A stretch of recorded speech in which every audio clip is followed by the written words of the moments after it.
श्री गणेशाय नमः। बहुत समय पहले की बात है। एक साहूकार के 7 बेटे और उनकी एक बहन करवा थी। सभी सातों भाई अपनी बहन से बहुत प्यार करते थे, यहाँ तक कि पहले उसे खाना खिलाते थे और बाद में स्वयं खाना खाते थे। एक बार उनकी बहन ससुराल से मायके आई हुई थी। शाम को जब अपना व्यापार व्यवसाय बंद कर भाई घर पर आए और अपनी बहन को बहुत व्याकुल देखा। सभी भाई खाना खाने बैठे और अपनी बहन से भी खाना खाने का आग्रह करने लगे, लेकिन बहन ने बताया कि उसका आज करवा चौथ का निर्जल व्रत है और वह खाना सिर्फ चंद्रमा को देखकर ही खाएगी। चूंकि चंद्रमा अभी तक नहीं निकले थे, इसलिए वह भूख प्यास से व्याकुल हो उठी है। सबसे छोटे भाई को अपनी बहन की हालत देखी नहीं गई और वह दूर पीपल के पेड़ पर एक दीपक जलाकर चलने की ओट में रख देता है। दूर से देखने पर वह ऐसा प्रतीत होता है जैसे चतुर्थी का चांद उदित हो गया है। इसके बाद भाई अपनी बहन को बताता है कि चांद निकल आया है, तुम उसे अर्घ देने के बाद भोजन कर सकती हो। बहन खुशी के मारे सीढ़ियां चढ़कर चांद को देखती है और उसे अर्घ देकर खाना खाने बैठ जाती है। वह पहला टुकड़ा मुंह में डालती है तो उसे छींक आ जाती है। दूसरा टुकड़ा डालती है तो उसमें बाल निकल जाता है और जैसे ही तीसरा टुकड़ा मुंह में डालने की कोशिश करती है तो उसके पति की मृत्यु का समाचार उसे मिलता है। वह बौखला जाती है। उसकी भाभी उसे सच्चाई से अवगत कराती है कि उसके साथ ऐसा क्यों हुआ। करवा चौथ का व्रत गलत तरीके से टूटने के कारण देवता उससे नाराज हो गए हैं और उन्होंने ऐसा कर दिया है। सच्चाई जानने के बाद करवा निश्चय करती है कि वह अपने पति का अंतिम संस्कार नहीं होने देगी और अपने सतीत्व से उन्हें पुनर्जीवित करेगी।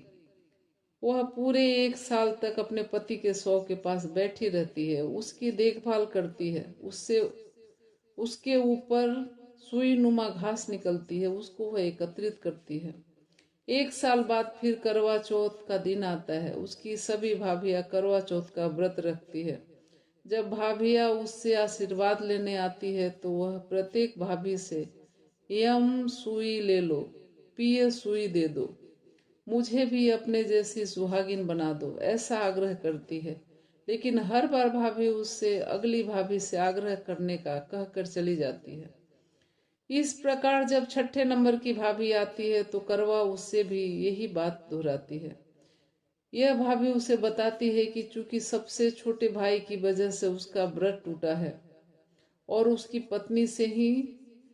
पत्नी में ही शक्ति है कि वह उसके पति को जीवित कर सकती है, इसलिए जब वह आए तो उसे पकड़ लेना और जब तक तुम्हारे पति को जिंदा न कर दे उसे नहीं छोड़ना, ऐसा कह के वह चली जाती है। सबसे अंत में छोटी भाभी आती है। करवा उससे भी सुहागिन बनने का आग्रह करती है, लेकिन वह टालम टोल करने लगती है। उसे देखकर करवा उन्हें पकड़ लेती है और अपने सुहाग को जिंदा करने के लिए कहती है। भाभी उसे छुड़ाने के लिए नोचती खसोटती है, लेकिन करवा नहीं छोड़ती है। अंत में उसकी तपस्या को देखकर भाभी पसीज जाती है और अपनी छोटी उंगली को चीरकर उसमें से अमृत निकालकर उसके पति के मुंह में डाल देती है। करवा का पति तुरंत श्री गणेशाय नमः, श्री गणेशाय नमः कहता हुआ उठ जाता है। इस प्रकार प्रभु कृपा से उसकी छोटी भाभी के माध्यम से करवा को अपना सुहाग वापस मिल जाता है। हे श्री गणेश माँ गौरी, जिस प्रकार करवा को चीर सुहाग का वरदान आपसे मिला है, वैसे ही सब सुहागिनों को मिले। जय माता रानी। एक समय की बात है कि एक करवा नाम की पतिव्रता स्त्री अपने पति के साथ नदी के किनारे गांव में रहती थी। एक दिन उसका पति नदी में स्नान करने गया। स्नान करते समय वहां एक मगर ने उसका पैर पकड़ लिया। वह मनुष्य करवा करवा करके अपनी पत्नी को पुकारने लगा। उसकी आवाज सुनकर उसकी पत्नी करवा भागी चली आई और आकर मगर को कच्चे धागे से बांध दिया। मगर को बांधकर यमराज के यहाँ पहुंची और यमराज से कहने लगी कि हे भगवान, मगर ने मेरे पति का पैर पकड़ लिया है। उस मगर को पैर पकड़ने के अपराध में आप अपने बल से नरक में ले जाओ। यमराज बोले, अभी मगर की आयु शेष है, अतः मैं उसे नहीं मार सकता। इस पर करवा बोली, अगर आप ऐसा नहीं करोगे तो मैं श्राप दे दूंगी और आपको नष्ट कर दूंगी।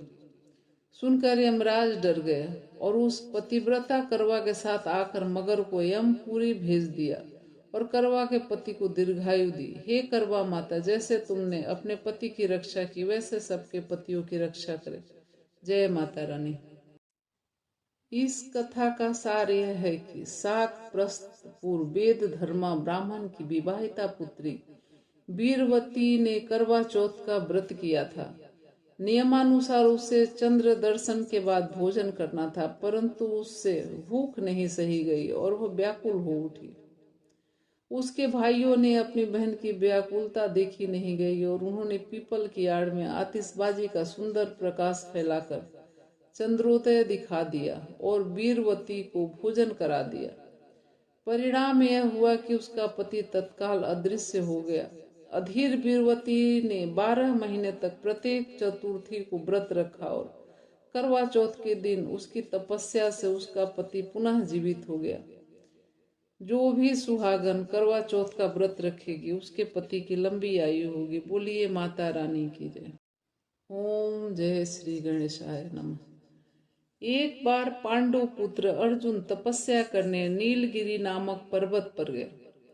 इधर द्रौपदी बहुत परेशान थी। उनकी कोई खबर न मिलने पर उन्होंने कृष्ण भगवान का ध्यान किया और अपनी चिंता व्यक्त की। कृष्ण भगवान ने कहा, बहना, इसी तरह का प्रश्न एक बार माता पार्वती ने शंकर जी से किया था।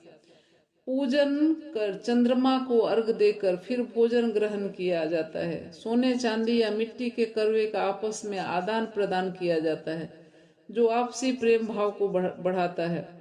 पूजन करने के बाद महिलाएं अपने सास ससुर एवं बड़ों को प्रणाम कर उनका आशीर्वाद लेती है। तब शंकर जी ने माता पार्वती को करवा चौथ का व्रत बतलाया। इस व्रत को करने से स्त्रियां अपने सुहाग की रक्षा हर आने वाले संकट से वैसे ही कर सकती है जैसे एक ब्राह्मण ने की थी। प्राचीन काल में एक ब्राह्मण था, उसके 4 लड़की एवं गुणवती लड़की थी। एक बार लड़की मायके में थी, तब करवा चौथ का व्रत पड़ा। उसने व्रत को विधि पूर्वक किया, पूरे दिन निर्जल रही, कुछ खाया पिया नहीं।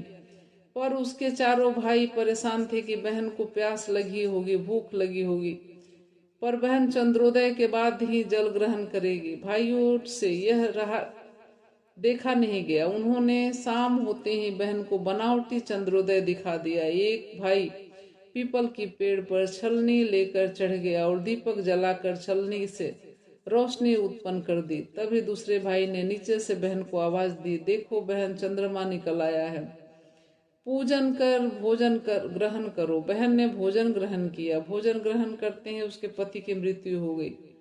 अब वह दुखी हो विलाप करने लगी। तभी वहां से रानी इंद्राणी निकल रही थी, उससे उनका दुख देखा नहीं गया। ब्राह्मण कन्या ने उनके पैर पकड़ लिए और अपने दुख का कारण पूछा।